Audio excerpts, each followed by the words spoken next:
Okay guys, today what I'm going to do is I'm going to build a floating strainer.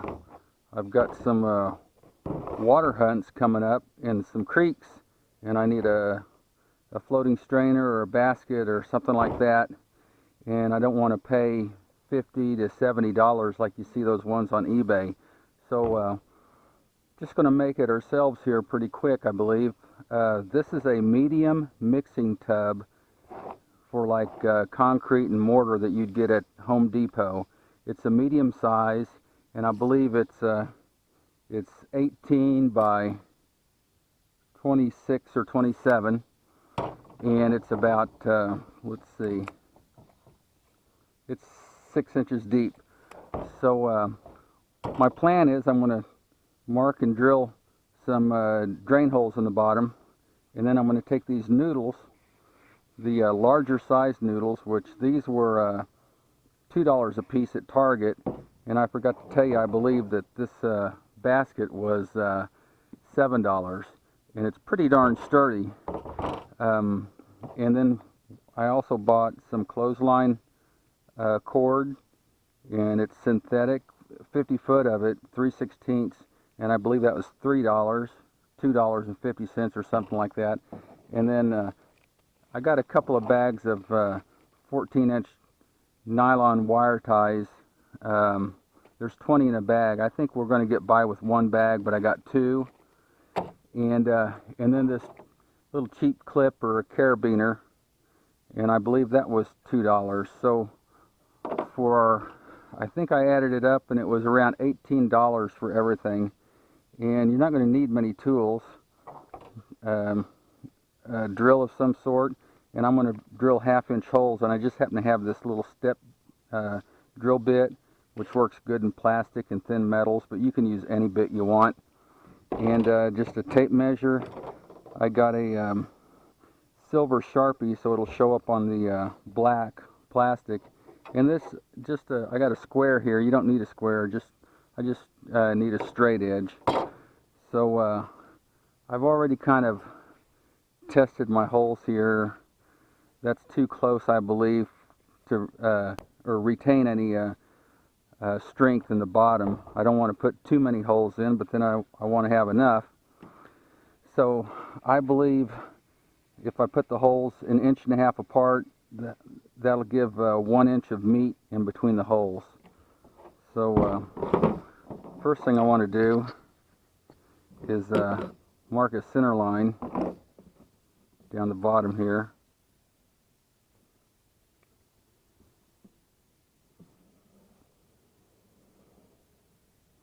And then I'm going to just mark off 3/4 each way, and then keep going 1.5 inches. And this part of the a square is 1.5 inches. The wide side of a square is 2 inches, so this is going to make it pretty easy. Let's see, I'm going to split that on the first one, because I don't want any holes right down the center, and I want it to be pretty symmetrical. Doesn't have to be perfect. And so I'm just going to continue. Now see this center line, I'm not going to use that. That's just a center line reference. And I want to continue to mark these out 1.5 inches, and then I'm going to do the same crosswise, and then that way when I drill my holes it'll look a little more professional. So I'll get back with you when I do that. Okay guys, what I've done here is just made 1.5 inch crosshatch here. Just gridded it out, so to speak. And now on all the intersecting lines I'm going to drill a 1/2 inch hole. And another reason why I'm going so far in between the holes is if I don't have enough holes, once I start using it, then I can always go in between and drill, say, a 3/8 hole. So I've never had one, used one, been around one, so I don't really know what size of holes I'm going to need or how many. So let's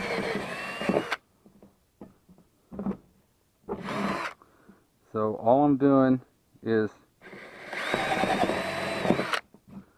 just drilling these 1/2-inch holes right on the intersection.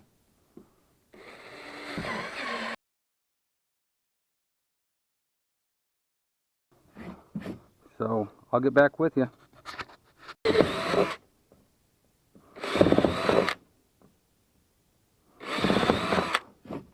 Okay, that looks pretty good.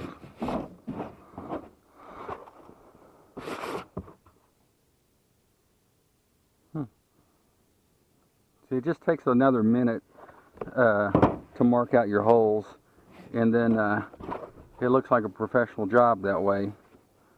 So yeah, go ahead and mark your holes out. I don't know if that's enough, but I'll find out soon enough.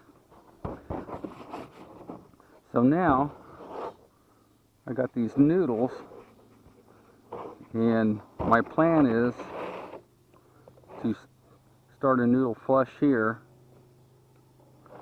and then wrap it around like so, and then cut it off here, and then start the other noodle right here and do the same thing. So I'm going to need to drill some holes for that, because that's what the wire ties are going to hold. I'm going to put a hole down here in measured intervals, and then we're going to wire tie this on. And anyway, I'm going to think what I'll do is just kind of measure from here to here. Well, I don't need to measure it, I can just mark it. And then that's about where I'm going to drill through for the wire ties, and they're going to come up and around the foam and then just go over the top of this lip. And once I squeeze it tight, I think the lip's going to hold it from sliding up. And so we'll just kind of mark that around here. We'll see what that is. 3 1/4. So we're 3 1/4.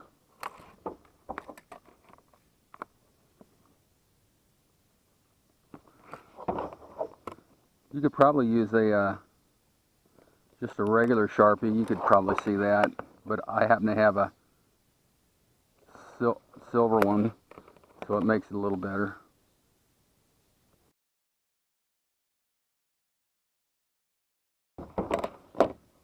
All in all, I've only been working on this thing 5 minutes.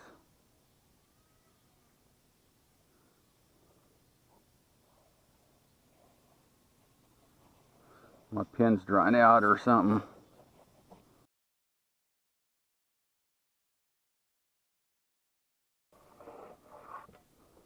Okay.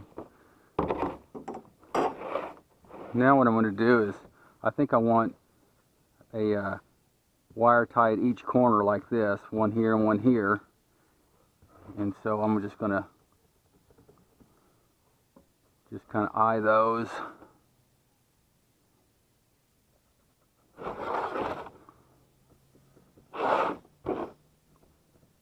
I think that the corners are going to be kind of critical, so I want to make sure I got enough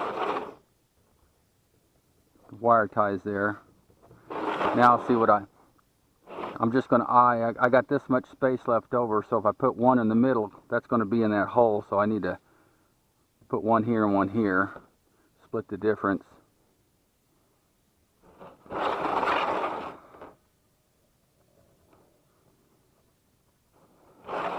Okay, now we have from here to here, so I put one in the middle and one here. That's about even, so let's see. This looks like about center. The center of my holes.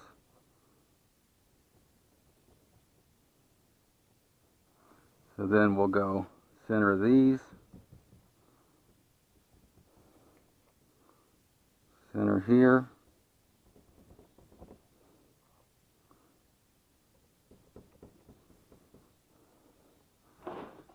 And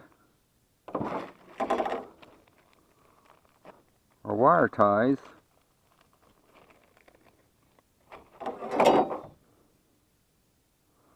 See how big of a hole I'm going to need to drill.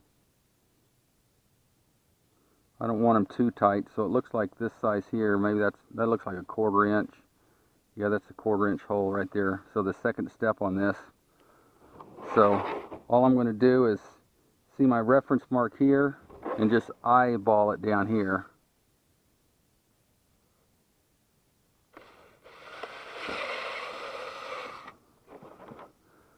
Reference mark, and then this mark across here. Just eyeball it. It's not, no one's measuring this with a micrometer, so whatever it takes to get the job done. Well, we got a motorcycle in the background. I don't know if you can hear it or not. And then this last hole, like I said, it's not rocket science here.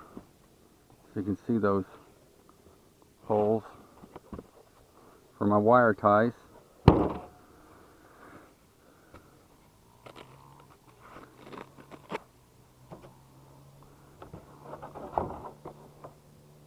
I hope the 14 inches are long enough.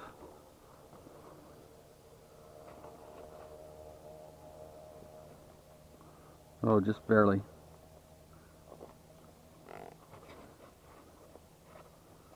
I don't know. I'll probably, these can be kind of sharp once you cut the excess off, so I'll probably want to hide those down around the back side. So what I'm going to do now is just get it loose enough where I can move it. Let's see.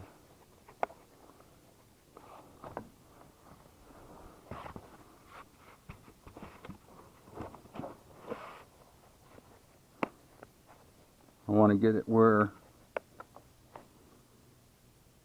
oh, that's not going to work, because if I have a wire tie here and wire tie here, then this is going to flop around. So I'm going to have to wrap 2 corners. So we'll have to do it a little different. We'll have to have them begin and end here. I hope.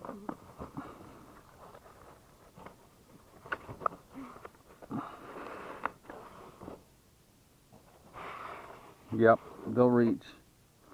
Okay. So I guess I need to start here, and we'll lock that one down. See, we're just making it up as we go. That's usually the best. Just make a big old mess and it'll all work out.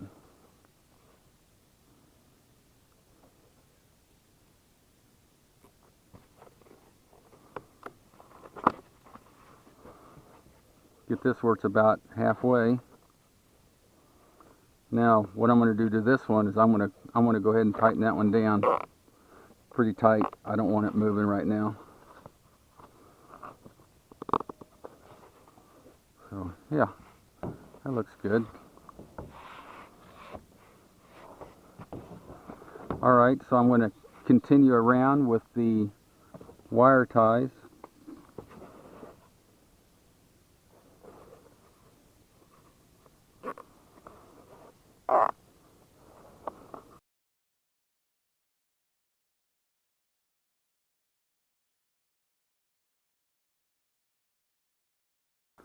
Okay, I got me a knife here, and I'm going to cut this noodle right here.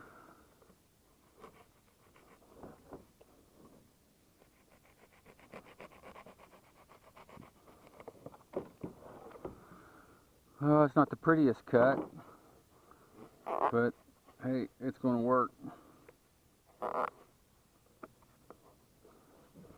Okay, then I'm going to get this one, and we're going to start here and come around till we butt up with this one. So, I mean, you get the drift.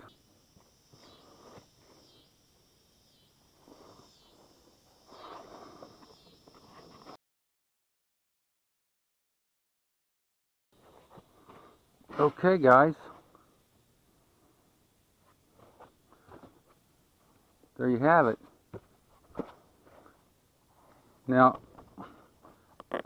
I'm not real familiar with these noodles. I don't know how strong they are or how rigid they'll stay. So what I think I'll do, at least in the beginning, is leave these wire ties long, so as I'm using it, if I need to tighten them up, I could do that easily. And you know, if I cut it off now, you can't hardly pull on them. So I think that's what I'll do. Those won't hurt me or anything. All right, now the next thing is we're going to get this clothesline cord out.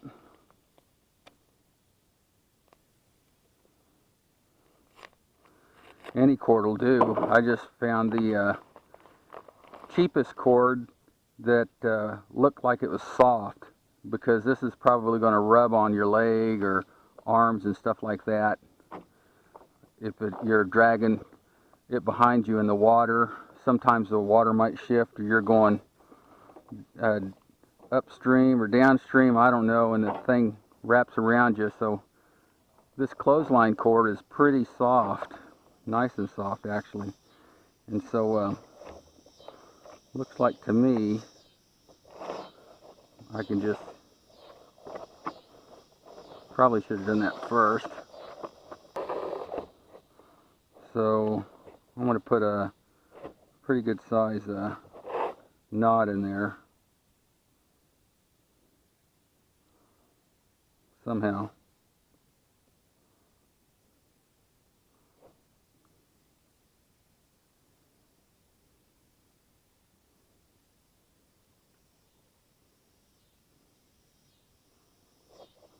Nope, that's not going to do it.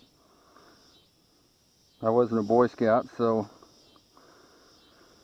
as you can tell, I don't know how to make a big knot other than just make a big knot. That is ugly. That is one ugly knot. Now if I could tie a knot right on that knot.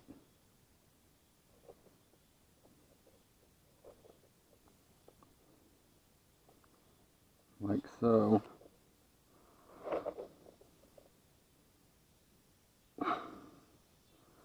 Alright, that's looking a little better. Let's see, I think I gotta go this way to make a square knot.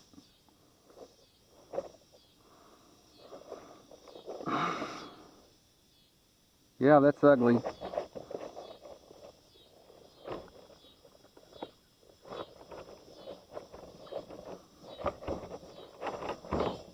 Just make it 6 foot. I got plenty of cord if it's not long enough, and I can always shorten it in the field. Then we got this dude here. I figured I could clip it on my belt loop or something.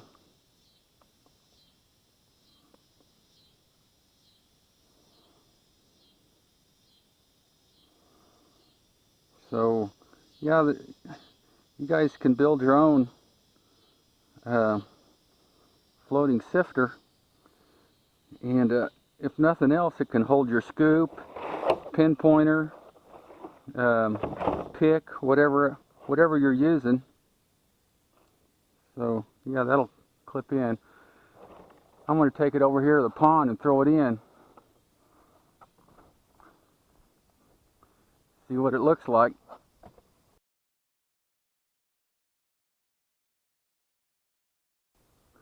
What I'm hoping is there'll be a couple of inches of water in this thing.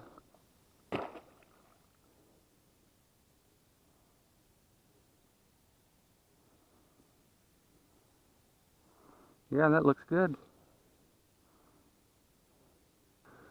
Okay guys, that looks like it's going to do it.